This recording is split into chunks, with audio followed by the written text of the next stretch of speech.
德国士兵本想躲在弹坑里装死，怎知这时法国士兵跳了进来，德兵保罗迅速骑在他身上疯狂输出，直到法国士兵不再挣扎，保罗这才松手。但是法国士兵并没有死，他躺在地上痛苦的呻吟。此时坑外打得火热，保罗试探地将钢盔伸出去，回应他的是一颗无情的子弹。保罗吓得大气都不敢喘，他听着持续不断的枪声，看着身旁法国士兵痛苦的样子。就这样，两人熬过了一整夜，直到第二天天亮，坑外的炮火依然没有停歇，身旁地法国士兵依然还在呻吟，他的手指还能微微动弹，但生命迹象开始慢慢流逝。于心不忍的保罗想给他一个痛快，但求生的本能让法国士兵用尽最后一丝力气挣扎。他发出微弱的嘶吼声。此刻保罗将匕首收了起来，他试图为法国士兵做简单的急救。随后保罗将他的头盔解开，并放在脑袋下面当做枕头，这让法国士兵呼吸顺畅了许多。保罗继续脱掉他的外衣，紧接着拿出急救包为他处理伤口。不动不要紧，这一动立马就要了法国士兵的命。保罗开始陷入自责，其实眼前的法国士兵除了身上的军装和自己不一样，其他都是有血有肉有家的人。如果没有这些战争，他们就不会以这样的方式相遇，更不可能成为敌人。保罗对着死去的法国士兵自言自语，他聊了许久，最终忍不住流下悔恨的泪水。而此时的他已经参军1年半，当初参军的热情早已褪去，看着每天日渐减少的战友，他和其他的士兵一样，做梦都想早点结束战斗。而这正是1914年第一次世界大战爆发时期。在这之前，保罗与2名同学只是学校的普通学生，即将高中毕业的他，在校长激情澎湃的洗脑下决定参军。然而没上过战场的校长根本不知道战场有多残酷，而这群单纯的学生兵还在为能加入到德国对法国的西线战场而兴奋，他们浑然不知前方有什么在等待着。保罗几人围着一个邮递员疯狂戏弄，只为了表达那颗激动的心。邮递员被这一出整个胡子都翘了起来。但是戏剧的一幕发生了，保罗参军报道的第一天就发现自己的教官居然是前不久被欺负的邮递员，而接下来这群新兵的日子自然是不好过。邮递员教官对保罗几人展开公报私仇，他让新兵们在泥坑里练习，而带头戏弄他的保罗更惨，他被叫出来单独受虐，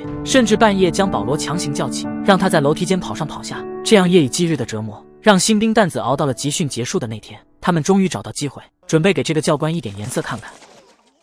一群新兵悄悄跟在醉酒教官身后，下一秒几人用大衣蒙住他的脑袋，甚至扒掉他的裤子，然后把他丢进泥坑。一番戏弄过后，又将教官抬出来，朝着他的屁股再来一棒子。教官捂住屁股发出杀猪般的惨叫，新兵们则兴奋地溜之大吉。等到第二天毕业典礼上，除了教官以外，其他人眼神里充满了期待。随后典礼结束，新兵被送到火车站，大家每个人又兴奋又激动，因为他们马上就可以为国效力。怎知这时火车上下来的全是缺胳膊少腿的伤员，很明显前线不是他们想象中的美好，众人的情绪一下子紧张起来。随后新兵来到战场，他们到达的第一个晚上就迎来了法军的炮火轰炸，老兵赶紧带着他们隐蔽。随着不断轰炸，营地乱作了一锅粥，新兵吓得捂住耳朵蜷缩在地上。好在部分士兵躲过了战火洗礼，转眼1年过去，能活下来都是无比的幸运，因为每死5到10个新兵，就会有一个老兵牺牲。在战场生存需要运气，更需要经验。不久后，一辆载着新兵的卡车驶入营地，看着眼前的这些新兵，保罗几人似乎看见了曾经的自己。一路走来，身边的战友越来越少，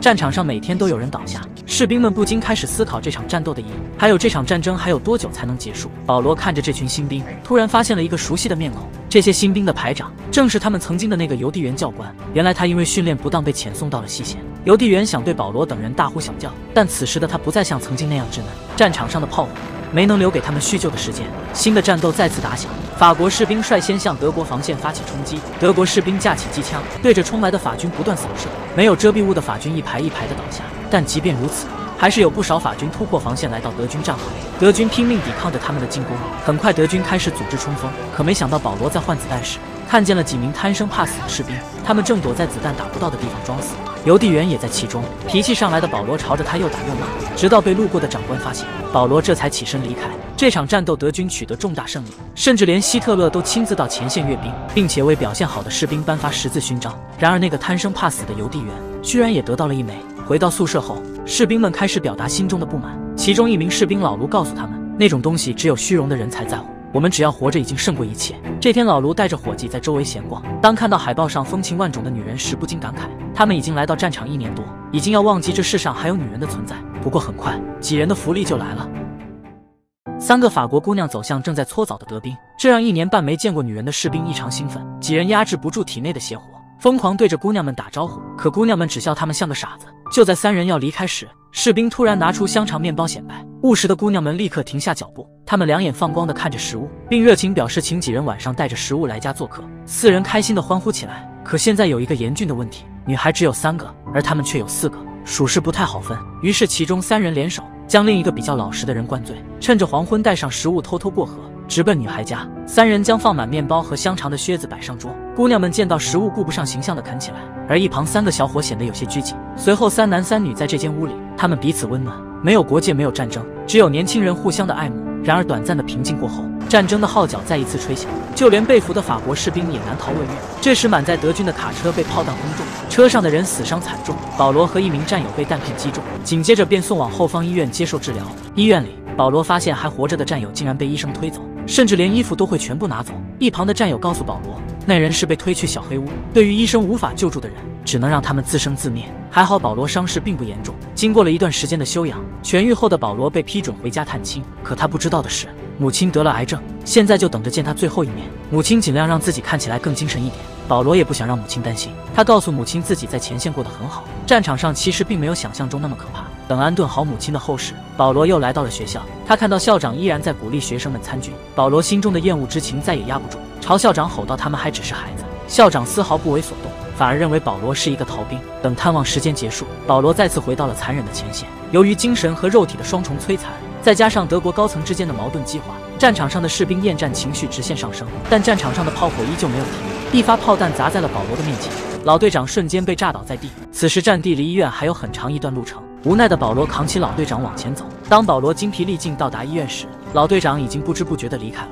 就这样，保罗的最后一个朋友离他而去。直到1918年，战争到了僵持阶段，现在的保罗也成了一名老兵，他会像老队长一样告诉新兵怎么活下来。这天战场的寂静显得格外突兀。就在这时，一只小鸟清脆的叫声打破了灰色的一幕。保罗拿出笔想要记录下来，不知不觉化入神的他慢慢站起来。此刻他已经暴露在法军的视野中。随着一声枪响，保罗倒在了战壕中，他手中的画稿也彻底侵蚀在泥水里。